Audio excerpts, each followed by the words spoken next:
50 years later, the Outlaw Josey Wales still hits like a bullet.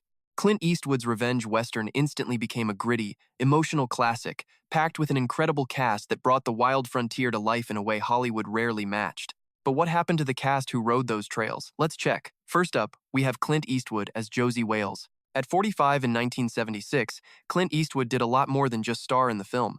He directed it too, famously taking over the reins after firing the original director early on. Josey Wales was a broken man, driven entirely by grief and raw revenge, and Eastwood played that quiet fury with an intensity that made the film a masterpiece. Now 95 in 2026, his messy personal life has grabbed nearly as many headlines as his legendary career. He spent over 3 decades married to Maggie Johnson, then wed Dina Ruiz from 1996 to 2014, fathering at least 8 kids with 6 different women. Right on this set, he started a romance with co-star Sondra Locke. It lasted 14 years before ending in one of Hollywood's most explosive legal battles, including a nasty palimony suit where she claimed he deliberately sabotaged her own directing career. Today, he is in a long-term relationship with Christina Sandra, a quieter chapter in his complicated romantic history. Next up, we have Paula Truman as Grandma Sarah, the stubborn, entirely fearless leader of the civilian group that Josey reluctantly adopts as his own family, and Truman played her with a gritty warmth that made every single scene feel completely real. Amazingly, she was 78 years old when the cameras first started rolling on this film. She was a veteran of Broadway's golden era, spending decades building a highly respected theater career before Hollywood finally came calling in her sunset years.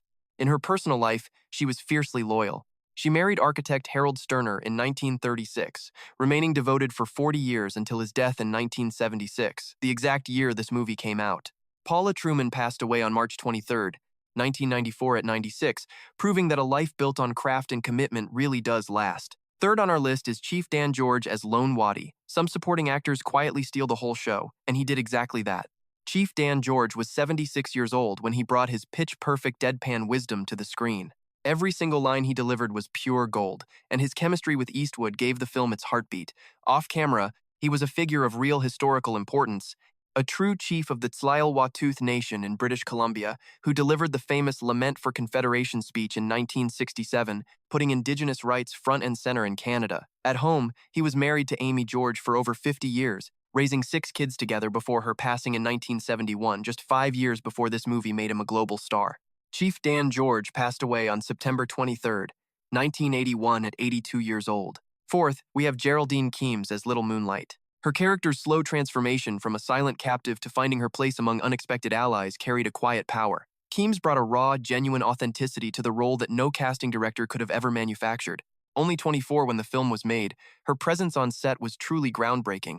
She became the first Native American woman to land a leading role in a major Hollywood Western. Now 74 in 2026, she stepped away from Hollywood to focus entirely on Navajo storytelling and cultural preservation, calling it far more meaningful than any role a big studio could ever offer. She has kept her personal life strictly under wraps, with 0 public records of marriages or relationships, a firm boundary she has kept for decades, while focusing completely on saving the culture Hollywood spent years getting wrong. Fifth, here is John Vernon as Captain Fletcher. Fletcher is not some cartoon villain. He is something far more unsettling. He is a man who truly believes he is doing right, and Vernon played that moral certainty with a quiet menace that made Fletcher a standout villain. During filming, he was 43 years old, already a highly respected Canadian character actor heading toward his most famous role of all, Dean Wormer in Animal House just 2 years later. Off-screen, co-stars always described him as a warm, gentle soul, the total opposite of the cold, stern figures he played. At home, he was married to Nancy West from 1955 until their late 1970s divorce, raising 3 kids together. That includes actress Kate Vernon, who carved out her own solid television career. John Vernon passed away on February 1, 2005, at 72. At number 6 is Joyce Jameson as Rose. She brought a fleeting warmth to the film, a saloon girl whose brief screen time left a surprisingly tender impression. Joyce played her with that raw, lived-in vulnerability she brought to almost every role she touched. She was 43 when they made the film, having spent years playing comedic, dumb blonde roles that consistently overlooked the real depth she was capable of bringing to the screen. Personally, she was married to songwriter Billy Barnes from 1955 to 1963, a chapter she closed very quietly. Behind that bubbly on-screen persona was a private, painful battle with severe depression that dragged on for years.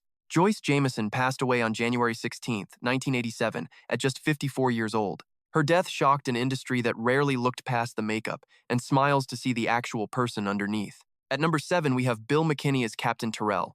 If you needed an actor to make audiences instantly detest a character, McKinney was always your man.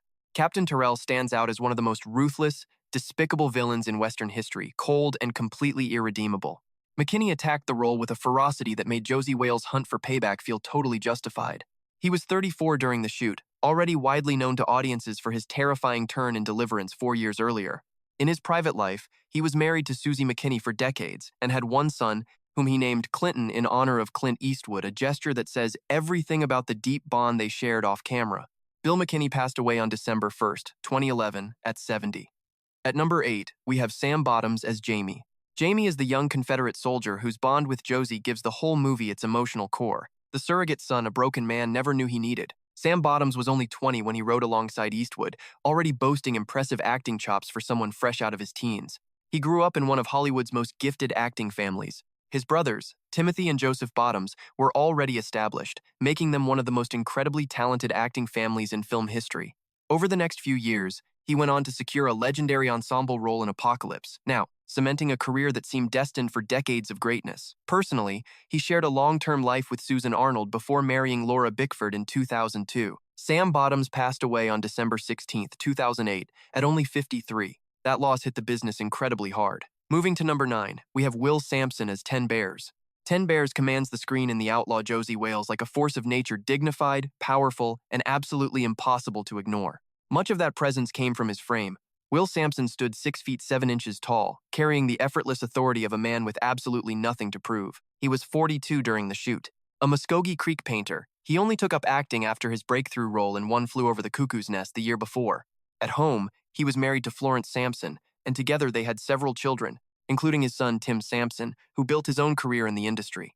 Will spent his years in Hollywood fighting tirelessly for authentic Native American representation on screen, waging quiet battles that Hollywood simply wasn't ready for back then. He passed away on June 3, 1987, at 53, following complications from a heart and lung transplant. At number 10, we have Royal Dano playing Ten Spot. With over 300 film and television appearances spanning 5 decades, that incredible number tells you everything about the legendary career he built. His role as Ten Spot was just one tiny piece of a massive body of work that practically defies cataloging. Yet Dano brought the same precise care to that minor role as he did to everything else. He was 53 years old when the movie came out, already respected as a legend by filmmakers and peers who saw a mastery of craft that rarely gets the mainstream spotlight it deserves. Behind the scenes, he was married to Peggy Dano for decades and raised 2 children. That quiet, stable home life was a stark contrast to the chaotic parade of characters he brought to life for 50 years. Royal Dano passed away on May 15, 1994, at 71. At number 11, we have Sheb Wooley as Travis Cobb. For most folks who look up Sheb Wooley, they end up falling down a highly fascinating rabbit hole, because the actor playing Travis Cobb is actually responsible for 2 of the most recognizable sounds in the history of modern entertainment. He recorded the 1958 novelty hit The Purple People Eater, which topped global charts, and he is widely credited as the voice behind the Wilhelm scream, that legendary sound effect used in hundreds of movies and TV shows for over 70 years. He was 54 during filming, a country musician and actor who crossed between both worlds with total ease. He married 5 times, with Linda Dotson staying by his side from 1985 until the very end. Sheb Wooley passed away on September 16, 2003, at the age of 82, leaving a legacy that millions hear every day without ever knowing his name. For number 12, we have Matt Clark as Kelly. Every great era of Hollywood depends on a specific kind of actor. The face you know instantly, even if you can't quite place the name. The guy who shows up in everything and elevates every single scene without ever demanding the spotlight. Matt Clark is exactly that kind of actor. He was 38 during filming, already a familiar face across nearly every major Western and TV drama of the 70s, and he just kept working in that same quietly essential way for decades after. Now 89 in 2026, he remains one of the oldest living members of this cast, a career stretching over 5 decades of American screen history. He kept his personal life completely out of the public eye through all those years, protecting his privacy with the same steady discipline he brought to his roles. For number 13, we have Sondra Locke as Laura Lee.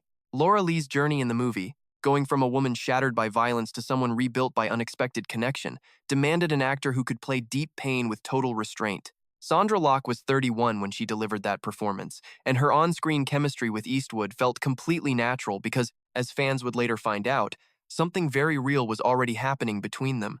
But what most viewers did not know was that she had been married since 1967 to her childhood friend Gordon Anderson, a marriage they kept up for her entire life, despite the fact that she and Clint Eastwood lived together for 14 years, sparking some of the most bitter legal battles Hollywood has ever seen. When Eastwood ended things in 1989, she quickly filed a palimony lawsuit, then sued for fraud, claiming a directing deal he set up at Warner Brothers was rigged to fail. Just a trick to buy her silence instead of backing her career. They settled out of court, but her career never truly recovered from the fallout. Sondra Locke passed away on November 3rd, 2018 at 74, a real talent the movie industry failed in ways it never quite answered for. The cast of the Outlaw Josey Wales lived lives just as dramatic as anything Eastwood put on screen. Which story stuck with you the most? Drop a comment below and do not forget to subscribe.